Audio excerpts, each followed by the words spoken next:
Gotta check the gain level here.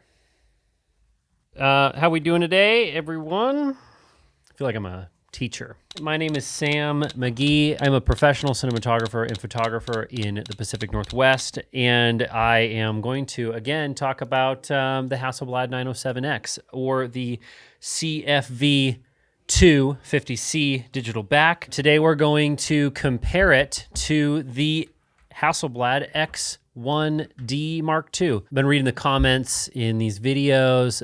There's some good stuff. We're going to compare the autofocus. We're going to compare the ISO performance. One of the topics that keeps coming up is how are you supposed to shoot vertically with this camera?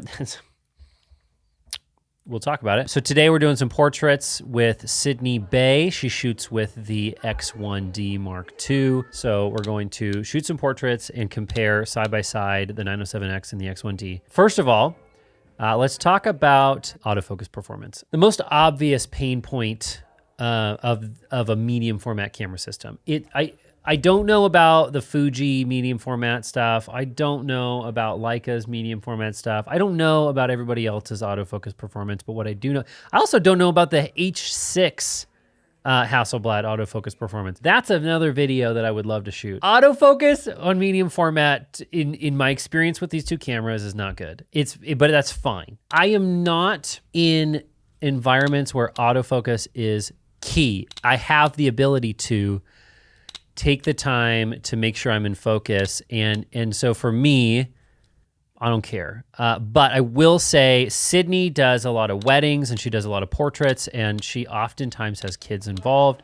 And so autofocus is her biggest pain point with this camera. The autofocus performance on both cameras was identical. The major thing that I noticed is that Sydney, coming from a world of portraits with a full frame, she has a Canon 5D Mark III. She has two of them. She still keeps them with her on set when she's using the Hasselblad, because if the slow autofocus is hindering the moment, if she's losing time with each of the clients, because the autofocus is so slow, she kept her 5D ready to go. I only point that out because if anybody is trying to decide if they are going to move up into medium format, digital medium format in the portrait and wedding world, just know that it's going to be a headache if you are reliant on autofocus. It's normal.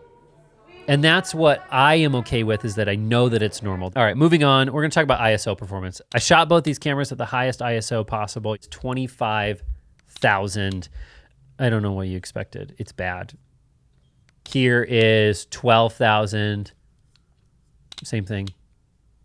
And then here's 6,400, which is not bad. 3,200. This is when I would use maybe an 800 or a 3,200 speed film grain in Lightroom with a film emulation. Like I use the old school Visco before they went all mobile, which is fine, but that's a stylistic choice. 1,600 is fine.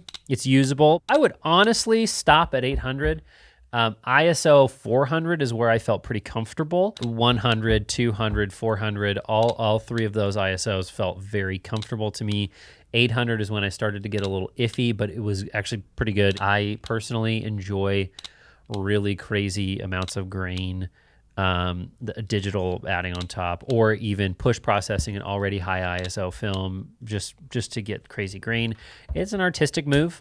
Some people don't like it. Next topic, shooting vertical on the 907X. You don't have an eyepiece. I get that you don't have, a screen that swivels all these different crazy ways. If you just throw the screen down flat and you hold it sideways, the shutter release button actually winds up in a really comfortable spot. I noticed that, and I would shoot this camera vertical.